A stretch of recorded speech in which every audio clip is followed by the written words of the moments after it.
Guys, welcome back to my channel.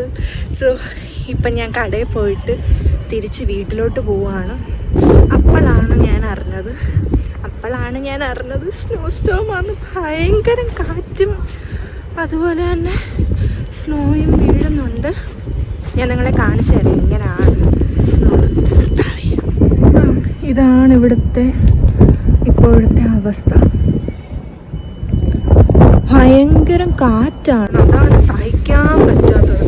ഇപ്പം snow വീഴുന്ന സമയത്താണെങ്കിൽ തണുപ്പ് ഫീൽ ചെയ്യത്തില്ല, പക്ഷെ കാറ്റും കൂടെ അടിക്കുമ്പം ഭയങ്കര തണുപ്പാണ്.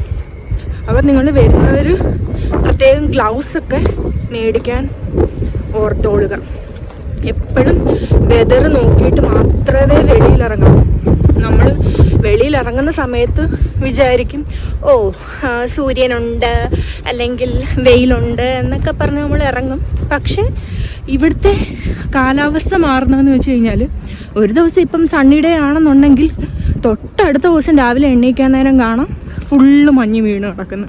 സോ എപ്പോഴും നിങ്ങൾ വെളിയിലിറങ്ങുവാണെന്നുണ്ടെങ്കിൽ വെതർ ചെക്ക് ചെയ്തിട്ട് വേണം ഇറങ്ങാനായിട്ട്. ഇതിപ്പം ഞാൻ ഇങ്ങോട്ട് വന്ന സമയത്ത് ചെറുതായിട്ടേ ഉണ്ടായിരുന്നുള്ളൂ. ഞാനിപ്പോൾ കടയിൽ കയറിയിട്ട് തിരിച്ചിറങ്ങിയ സമയത്ത് ഫുള്ള് സ്നോ ആയി. നല്ല കാറ്റും ഉണ്ട്, അതുകൊണ്ട് ഭയങ്കര തണുപ്പാണ്. കാറ്റും കൂടി അടിക്കുന്നുണ്ട്. അതുകൊണ്ട് ഗ്ലൗസ് മേടിക്കാൻ എല്ലാവരും ഓർത്തോളുക.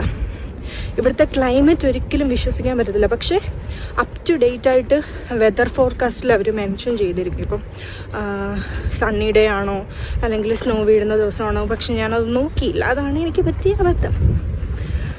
അപ്പം കാറ്റെന്ന് പറഞ്ഞു കഴിഞ്ഞാൽ എൻ്റെ മക്കളെ ഒന്നൊന്നര കാറ്റാണ്. നമ്മളവിടെ നിൽക്കുന്നതും കാണാം, നമ്മളെയും കൊണ്ട് പറന്നു പോകുന്നതും കാണാം. അതുകൊണ്ട് എല്ലാവരും വെളിയിലിറങ്ങുമ്പോൾ പുതിയ പിള്ളേർ അല്ലെങ്കിൽ പേരൻസ് വരുന്നവരെല്ലാവരും വെതർ നോക്കിയതിന് ശേഷം മാത്രം വെളിയിലിറങ്ങുക.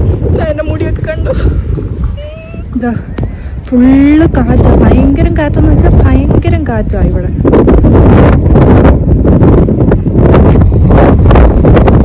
കൊണ്ടുപോകുന്നൊരു കവർ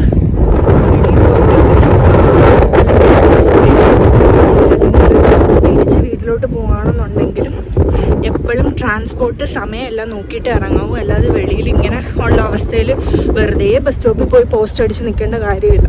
എന്തായാലും അപ് ടു ഡേറ്റ് ആയിട്ട് ബസ്സിൻ്റെ സമയം എല്ലാം മെൻഷൻ ചെയ്തിരിക്കും. അപ്പോൾ അതെല്ലാം നോക്കിയിട്ട് മാത്രം വെളിയിലിറങ്ങിയാൽ മതി. പിന്നെ വെളിയിലിറങ്ങുമ്പം വെതർ നോക്കുക, അതിനോടനുസരിച്ച് ഡ്രസ്സ് ചെയ്യാം. ഇവിടുത്തെ റോഡിൻ്റെ അവസ്ഥ കാണുന്നുണ്ട്. ഇപ്പം ഇവിടെ സ്നോ വീഴാൻ തുടങ്ങിയിട്ടിപ്പം 1 മണിക്കൂർ ആയതേ ഉള്ളൂ. പക്ഷേ അതുപോലെ ഭയങ്കര കാറ്റുമാണ്. കാറ്റൊക്കെ എനിക്ക് കാണിച്ചു തരാൻ പറ്റും. നമുക്ക് സ്നോ ഫ്ലേക്സ് അങ്ങനെ പറന്നു പോകുന്നത് കണ്ടു കഴിയുമ്പോൾ നിങ്ങൾക്ക് കാറ്റിൻ്റെ ഒരു വേഗത മനസ്സിലാകുമെന്ന് വിശ്വസിക്കുന്നു. നമ്മളിപ്പോൾ റോഡ് ക്രോസ് ചെയ്യാൻ നിൽക്കുകയാണ്. വണ്ടികൾ തേരാപ്പാര. ഞാനിവിടെ വന്ന് നിന്നതുമല്ല, എനിക്ക് വണ്ടി കിട്ടി. അപ്പം ഞാൻ ബസ്സിൻ്റെ അകത്ത് കയറിയിരിക്കുകയാണ്. ഇനിയിപ്പോൾ എനിക്ക് ഇവിടുന്ന് ഒരു ബസ്സും കൂടെ പിടിക്കണം. ഇതല്ലാതെ ബസ് അപ്പം തന്നെ വരും. ഞാൻ അന്ന് പറയുന്നതിൻ്റെ റൂട്ട് നമുക്ക് ബസ്സൊക്കെ നോക്കിയിട്ട് ഇറങ്ങുകയാണെന്നുണ്ടെങ്കിൽ അപ്പം തന്നെ ബസ് കിട്ടും. അല്ലാന്നുണ്ടെങ്കിൽ ഇവിടെ തന്നെ നിൽക്കേണ്ട അവസ്ഥ വരും. എത്ര നേരം നിൽക്കണമെന്ന് അറിയത്തില്ല. അപ്പോൾ എപ്പോഴും ബസ്സിൻ്റെ സമയം നോക്കിയതിന് ശേഷം മാത്രം വെളിയിലിറങ്ങാം. സോ ഗൈസ്, ഞാനിപ്പം ഒരു ബസ് കയറി എത്തി. ഇനി അടുത്ത ബസ് കയറാനായിട്ട് നടക്കുക. സ്റ്റിൽ ഇവിടെ ഭയങ്കര കാറ്റാണ്. ഞാൻ എന്നെ തന്നെ നോക്കിയാണോ പറയുന്നത് എന്ന് അതിപ്പം നിങ്ങളൊന്ന് എക്സ്ക്യൂസ് ചെയ്തൊക്കെ, ഞാൻ എന്നെ തന്നെ നോക്കിയാണ് പറയുന്നത്.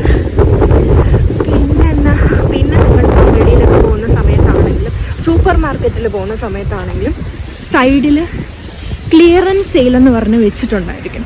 അപ്പം ഡയറക്റ്റ്ലി തന്നെ പോയിട്ട് ഇപ്പം സവോളയൊക്കെ മേടിക്കാനാണെങ്കിലും ഷെൽഫിലിരിക്കുന്നത് ആദ്യമേ തന്നെ പോയി എടുക്കാതെ സൈഡിൽ ക്ലിയറൻസ് സെയിലിനായിട്ട് ഇതുപോലെ സവോള അല്ലെങ്കിൽ പൊട്ടേറ്റോ അങ്ങനെ എന്തെങ്കിലുമൊക്കെ സാധനങ്ങൾ ക്ലിയറൻസ് സെയിലിന് വെക്കും. ബ്രെഡ് മാതിരിയൊക്കെ ഉള്ള ഐറ്റം എടുക്കുകയാണെങ്കിൽ നിങ്ങളതിൻ്റെ എക്സ്പയറി ഡേറ്റ് നോക്കിയിട്ട് മാത്രമേ എടുക്കാവൂ. അല്ലാതെ സവോള, തക്കാളി അങ്ങനെയുള്ള സാധനങ്ങളൊക്കെ ആണെങ്കിൽ ക്ലിയറൻസ് സെയിലിൻ്റെ അവിടെ നിന്ന് എടുക്കുകയാണെങ്കിൽ ഷെൽഫിൽ നിന്ന് എടുക്കുന്നതിലും നിങ്ങൾക്ക് നല്ല ലാഭത്തിൽ കിട്ടും. ഇതാണ് ഇപ്പോഴത്തെ ഇവിടെ ഇവിടുത്തെ അവസ്ഥ. ഞാനിതുവരെയായിട്ട് വീട്ടിലെത്തിയില്ല. ബസ് തുടങ്ങിയിട്ട് അരമണിക്കൂറായി. ഭയങ്കര കാര്യം. ഇപ്പം നിങ്ങൾ വിചാരിക്കുന്നുണ്ടാവും ടൈമറൊക്കെ നോക്കിയിട്ടിറങ്ങിയാൽ പോരായിരുന്നു. പക്ഷേ ടൈമർ നോക്കിയിട്ടിറങ്ങിയാണ് ഇവിടെ വരെ എത്തിയത്. ഇവിടെ വന്നപ്പോഴാണ് അരമണിക്കൂർ കഴിഞ്ഞിട്ടുള്ള ബസ് എന്നറിഞ്ഞത്. എന്താ വണ്ടിയൊക്കെ പോകുന്നത് നോക്കൂ. ഇപ്പം ഇവിടെ കുറേ വെള്ളം മഞ്ഞായി കഴിയുമ്പോഴത്തേക്ക് മറ്റേ വണ്ടി വന്ന് മഞ്ഞെല്ലാം കൂടെ പൊഴിക്കണം. അപ്പം എല്ലാം കഴിഞ്ഞ് ഞാൻ തിരിച്ച് വീട്ടിലോട്ട് പോവാണ്. രണ്ടാമത്തെ ബസ് കിട്ടാൻ കുറച്ച് ഡിലേ ആയി. അപ്പം തിരിച്ച് വീട്ടിലോട്ട് പോകണം. ഇപ്പോഴും നല്ല മഞ്ഞാണ്. മിക്കവാറും നാളെ രാവിലെ ആകുമ്പോഴത്തേക്കിന് നല്ല രീതിയിൽ മഞ്ഞ് മൂടിക്കിടക്കും. എന്തായാലും ദൈവത്തിൻ്റെ ഭാഗ്യം നാളെയും മറ്റന്നാളും എനിക്ക് അവധിയാണ്. അതുകൊണ്ട് നാളെ മറ്റന്നാളും ട്രാവലില്ല. ഇപ്പം ഞങ്ങൾക്ക് ഈ ആഴ്ച റീഡിംഗ് വീക്ക് ആയതുകൊണ്ട് കോളേജിലും പോകണ്ട. അതുപോലെ ജോലിയുടെ അവിടെ ആണെങ്കിലും എനിക്ക് ട്യൂസ്ഡേ വെനസ്ഡേ ആണ് ഈ ആഴ്ച അവധിയുള്ളത്. അതുകൊണ്ട് ഈ മഞ്ഞത്ത് നാളെയും മറ്റന്നാളും പോകേണ്ട കാര്യമില്ല. ഈ മഞ്ഞൊക്കെ വീണ് കഴിയുമ്പം ഈ ജോലി ചെയ്യുന്ന ഇപ്പം ഞാൻ പറഞ്ഞതിനോട്ട് വന്നു കഴിയുമ്പോൾ ഉടനെ നമുക്ക് വലിയ കാറോ അങ്ങനെയൊന്നും എടുക്കാൻ പറ്റത്തില്ല. എപ്പോഴും നമ്മൾ പബ്ലിക് ട്രാൻസ്പോർട്ടിലായിരിക്കും ഡിപ്പെൻഡ് ചെയ്തിരിക്കുന്നത്. അപ്പം ഈ മഞ്ഞ് വീണ് കിടക്കുകയാണെന്നുണ്ടെങ്കിൽ ഓഫ് കോഴ്സ് നമ്മുടെ ബസ് കറക്റ്റ് സമയത്ത് വരത്തില്ല. അങ്ങനെ ഒരിതുണ്ട്. അപ്പം ഇറങ്ങാനുള്ളവരാണെങ്കിൽ ഇപ്പം 8:30 ബസ് കാണിക്കുകയാണെന്നുണ്ടെങ്കിൽ അറ്റ്ലീസ്റ്റ് 8 മണിയെങ്കിലും ആകുമ്പോൾ പോയി നിൽക്കുക. ബസ് വന്നാൽ കയറിപ്പോകുക. കാരണം മഞ്ഞ് വീണ് കിടക്കുന്നതുകൊണ്ട് അവരെ പറഞ്ഞിട്ടും കാര്യമില്ല. കാരണം റോഡിലും അവരെത്ര മാറ്റിയെന്ന് പറഞ്ഞാലും വീണ്ടും മഞ്ഞ് വീഴും. അപ്പം വണ്ടി ഓടിക്കുന്നതിനും പരിമിതി ഉണ്ടല്ലോ. അപ്പോൾ അവരാണെങ്കിലും പതിയെ വണ്ടി ഓടിക്കത്തുള്ളൂ. കാരണം റോഡിൽ സ്ലിപ്പാവാതിരിക്കാൻ വേണ്ടിയിട്ട്. അതുകൊണ്ട് ഈ മഞ്ഞുള്ള സമയത്ത് നിങ്ങൾക്ക് ജോലിക്ക് പോകുന്ന പബ്ലിക് ട്രാൻസ്പോർട്ടിലാണെന്നുണ്ടെങ്കിൽ കുറച്ചും കൂടെ നേരത്തെ ഇറങ്ങാൻ നോക്കാം. വെട്ടമില്ലല്ലേ? അപ്പം ഇന്നത്തെ വീഡിയോ ഇത്രേ ഉള്ളൂ.